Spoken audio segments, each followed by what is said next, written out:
여러분 안녕하십니까? 계절의 여왕이라고 하는 5월입니다. 짙어가는 연두색 실록, 따사로운 햇살, 시원하게 부는 바람, 푸른 하늘 등 너무나도 아름다운 5월입니다.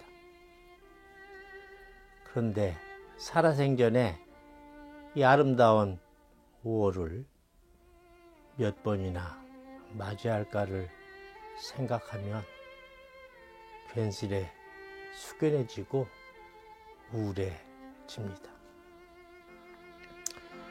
올해도 변함없이 찾아오는 어버이날을 맞이합니다.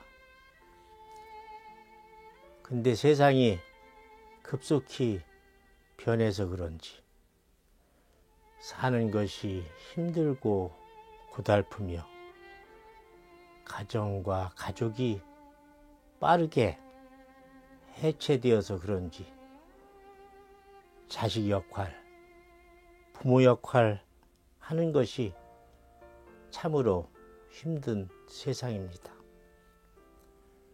특히 저와 같은 베이비 부모 세대, 브릿지 세대, 이른바 끼인 세대의 경우에는 더욱더 그러하다고 할 수가 있습니다.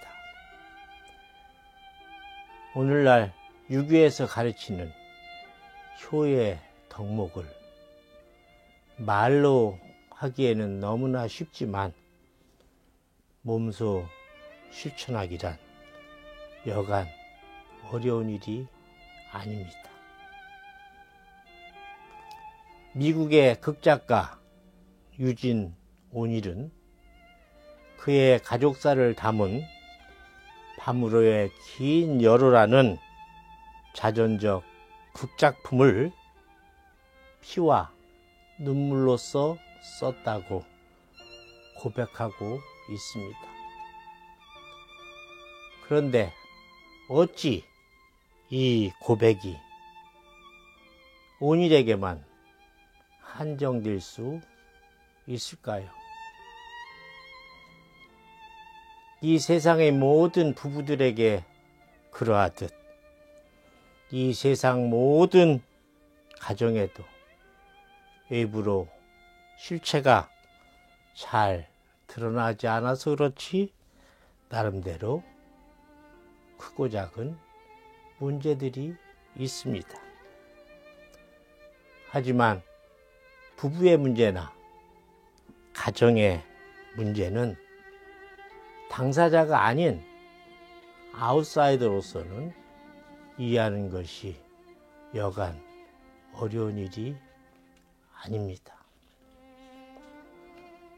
참으로 어렵죠. 따라서 남의 가정을, 남의 남편과 부부를 위로해 주는 것, 또 타인으로부터 위로받는 것이 결코 쉬운 일이 아닙니다. 유교 경전 4서 3경 가운데 하나인 대학에 수신제가 치국평천하라는 말이 있습니다. 저도 거의 70에 가까운 인생을 살고 있지만 이 말 중에 치국평천하는 차치하고라도 수신제가 한다는 것이 즉 나 자신을 수양하면서 다스리고 가정의 평화와 안정을 도모한다는 것이 이 세상에서 가장 어려운 일임을 새삼 더욱 깨달아가고 있습니다. 저와 같이 낀 세대, 브릿지 세대는 위로 치이고 아래로 치이고 세상살이가 너무 고달프고 힘들어서 울고 싶어도 울 데가 없습니다. 부모 앞에서 울 수도 없고 자식 앞에서 울 수도 없고 아내나 남편 앞에서 울 수도 없습니다. 따라서 송옥은 교수의 책 제목처럼 그들은 소리내 울지 않습니다. 그 누구에게도 말 못하는 형이상학적 고뇌를 짊어지고 힘든 인생을 터벅터벅 걸어가며 사는 것이지요. 저도 사는 것이 힘들고 울고 싶을 때면 혼자서 아버님 산소를 찾아가서 실컷 울고 옵니다.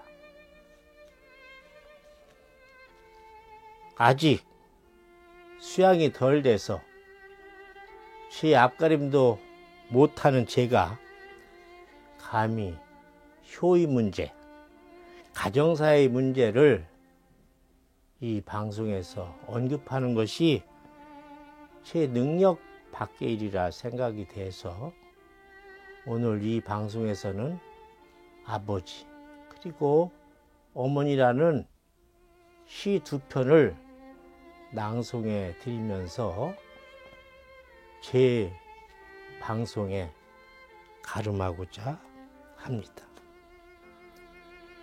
고 김수환 추기경님께서는 신은 모든 곳에 있을 수 없기에 어머니를 만드셨다 라는 책에서 어머니를 신과 같은 존재로 언급하고 있습니다. 또한 세상의 아버지들은 시골 마을의 느티나무 같은 뒷동산의 바위 같은 존재입니다. 2021년 어버이날을 맞아 한국의 모든 아버지와 어머님들의 노고에 이 방송을 통해 감사와 의료의 말을 전합니다. 그럼 제가 시 두 편을 낭송해 드리겠습니다. 아버지는 누구인가?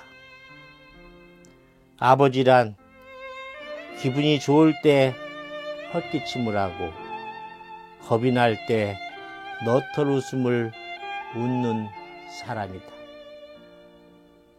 아버지란 자기가 기대한 만큼 아들, 딸의 학교 성적이 좋지 않을 때 겉으로는 괜찮아 하지만 속으로는 몹시 화가 나는 사람이다. 아버지의 마음은 먹칠한 유리로 되어 있다. 그래서 잘 깨지기도 하지만 속은 잘 보이지 않는다. 아버지란 울 장소가 없기에 슬픈 사람이다.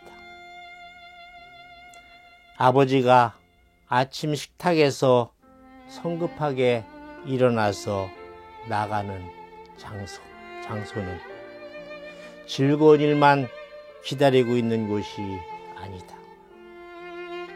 아버지는 머리가 셋 달린 용과 싸우러 나간다. 그것은 피로와 끝없는 일과 직장 상사에게서 받는 스트레스다. 아버지란 내가 아버지 노릇을 제대로 하고 있나? 내가 정말 아버지다운가? 하는 자책을 날마다 하는 사람이다. 아버지란 자식을 결혼시킬 때 한없이 울면서도 얼굴에는 웃음을 띠는 사람이다. 아들딸이 밤늦게 돌아올 때 어머니는 10번 걱정하는 말을 하지만 아버지는 10번 현관을 쳐다본다. 아버지의 최고의 자랑은 자식들이 남의 칭찬을 받을 때이다. 아버지가 가장 꺼림칙하게 생각하는 속담이 있다. 그것은 가장 좋은 교훈은 손수 모범을 보이는 것이다 라는 속담이다. 아버지는 늘 자식들에게 그럴듯한 교훈을 하면서도 실제 자신이 모범을 보이지 못하기 때문에 이 점에 있어서는 미안하게 생각도 하고 남 모르는 컴플렉스도 가지고 있다. 아버지는 이중적인 태도를 곧잘 취한다. 그 이유는 아들, 딸들이 나를 닮아주었으면 하면서도 나를 닮아주지 않았으면 하는 생각을 동시에 하기 때문이다. 아버지에 대한 인상은 나이에 따라 달라진다. 그러나 그대가 지금 몇 살이든지 아버지에 대한 현재의 생각이 최종적이라고 생각하지 말라. 일반적으로 나이에 따라 변하는 아버지의 인상은 4세 때 아빠는 무엇이나 할 수 있다. 7세 때 아빠는 아는 것이 정말 많다. 8세 때 아빠와 선생님 중 누가 더 높을까? 12세 때 아빠는 모르는 것이 많아. 14세 때 우리 아버지요? 세대 차이가 나요. 25세 때 아버지를 이해하지만 기성세대는 같습니다. 30세 때 아버지의 의견도 일리가 있지요. 40세 때 여보, 우리가 이 일을 결정하기 전에 아버지의 의견을 들어봅시다. 50세 때 아버님은 훌륭한 분이셨어. 60세 때 아버님께서 살아계셨다면 꼭 조언을 들었을 텐데. 아버지란 돌아가신 뒤에도 두고두고 그 말씀이 생각나는 사람이다. 아버지란 돌아가신 후에야 보고 싶은 사람이다. 아버지는 결코 무관심한 사람이 아니다. 아버지가 무관심한 것처럼 보이는 것은 체면과 자존심과 미안함 같은 것이 어우러져서 그 마음을 쉽게 나타내지 못하기 때문이다. 아버지의 웃음은 어머니의 웃음의 2배쯤 농도가 진하다. 울음은 10배쯤 될 것이다. 아들, 딸들은 아버지의 수입이 적은 것이나 아버지의 지위가 높지 못한 것에 대해 불만이 있지만 아버지는 그런 마음에 속으로만 운다. 아버지는 가정에서 어른인 체를 해야 하지만 친한 친구나 마음이 통하는 사람을 만나면 소년이 된다. 아버지는 어머니 앞에서는 기도도 안 하지만 혼자 차를 운전하면서는 큰 소리로 기도도 하고 주문을 외기도 하는 사람이다. 어머니의 가슴은 봄과 여름을 왔다 갔다 하지만 아버지의 가슴은 가을과 겨울을 오고 간다. 아버지, 뒷동산의 바위 같은 이름이다. 시골 마을에 느티나무 같은 크나큰 일입니다. 아버지, 당신을 사랑합니다. 아버지, 오늘 당신이 그립습니다. 어머니, 요즘 마음이 괴롭습니다. 어머니는 그래도 되는 줄 알았습니다. 한여름 떼약볕을 머리에 인 채 하루 종일 밭에서 힘들게 일을 해도 어머니는 그래도 되는 줄 알았습니다. 그 고된 일 끝에 부뚜막에 걸터 앉아 찬밥 한 덩어리로 끼니를 때워도 어머니는 그래도 되는 줄 알았습니다. 한겨울 꽁꽁 냇물에 맨손으로 빨래를 해도, 그래서 동상이 가실 날이 없어도 어머니는 그래도 되는 줄 알았습니다. 난 괜찮다, 배부르다, 너희들이나 많이 먹어라.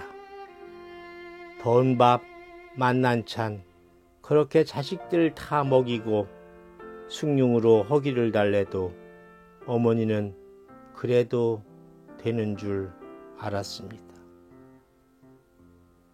옆집에서 떡이 들어와도 콩떡, 찰떡은 할머니, 아버지, 우리들 다 먹이고 쑥떡 한 조각만 잡수시는 어머니는 그래도 되는 줄 알았습니다.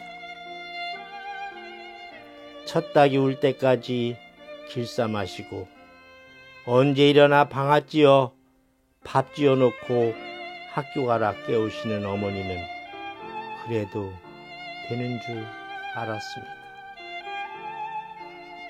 돈 없다 하시면서도 보리쌀 한 대 팔아 장독에 감춰 두셨다가 용돈을 주시는 어머니는 그래도 되는 줄 알았습니다. 색다른 음식만 있으면 작은 집과 이웃에 나눠주시는 어머니는 그래도 되는 줄 알았습니다. 발 뒤꿈치가 추위에 다 해져 이불이 소리를 내고 손톱이 깎을 수조차 없게 달아 문드러져도 어머니는 그래도 되는 줄 알았습니다. 몸이 아프셔도 괜찮다 하시며 잠시 누우셨다가 다시 일어나시는 어머니는 그래도 되는 줄 알았습니다. 오랜만에 객지에서 돌아오면 맨발로 뛰어나와 맞아주신 어머니는 그래도 되는 줄 알았습니다. 술 좋아하는 아버지가 허구한 날 주정을 하고 철부지 자식들이 속을 썩여도 어머니는 그래도 되는 줄 알았습니다. 애할머니 보고 싶다. 그것이 그냥 넋두리인 줄만 어머니는 그래도 되는 줄 알았습니다. 어느 날 아무도 없는 집에서 애할머니 사진을 손에 들고 소리 죽여 우는 어머니를 보고도 어머니는 그래도 되는 줄 알았습니다. 그 눈물의 의미를 이 속없는 딸은 몰랐습니다. 한밤중에 자다 깨어 방구석에서 한없이 소리 죽여 울던 어머니를 본 후론 어머니는 그러면 안 되는 것이었습니다. 둘째 며느리 들어와 시집와서 처음으로 이모 집에 나들이 가셨다가 돌아오실 줄 모르시던 어머니는 그래도 되는 줄 알았습니다. 내가 어머니가 되고 어머니가 낡은 액자 속 사진으로 우리 곁에 남았을 때 비로소 어머니는 그러면 안 되는 것인 줄을 알았습니다. 어머니는 그러면 안 되는 것이었습니다. 어머니, 부르기만 하여도 목이 메이고 눈물이 납니다. 어머니. 뼈 빠지게 농사지어 자식들 수만큼 보따리를 쌓아놓고 기다리시는 어머니. 주가 어두워 잘 들리지 않아도 자식들 전화는 금방 알아들으시는 어머니. 생신이나 어버이날에 고향에 못 내려갈 때면 동네 사람들에게 아들이 바빠서 아침 일찍 올라갔다고 변명해 주시는 어머니. 어머니 춘추 88세, 70대 후반까지 모시 삼아 한 푼 두 푼 모아둔 구겨진 돈을 꺼내시며 언제 돌아가실 줄 모른다며 손자 손녀 결혼할 때 주라시던 어머니. 나이 18에 종손 며느리로 시집와 70평생을 하늘로 섬기신 아버지가 저 세상으로 떠나시던 날, 손수 장만한 수의를 장롱에서 꺼내 놓으시며 고개를 떨어뜨리시던 어머니. 뒷산에 잠들어 계시는 아버지의 묘소를 남의 이목이 두렵다며 가보지도 못하고 쳐다보기만 하시는 어머니. 굽어버린 허리로 속죄라도 하듯이 땅만을 바라보시며 오직 한 가지 당신의 어머니신 자식, 손자, 손녀 잘 되라고 지금도 정한수로 기도하시는 어머니. 난 놓고 기억자도 모르시면서 종갓집 제삿날과 자식, 손주 생시까지 모두 기억하시고 어김없이 전화를 하시는 어머니. 이 불효자식이 당신의 가슴에 눈물로 핀 아름다운 꽃송이를 달아드립니다. 어머니, 우리 어머니, 감사합니다.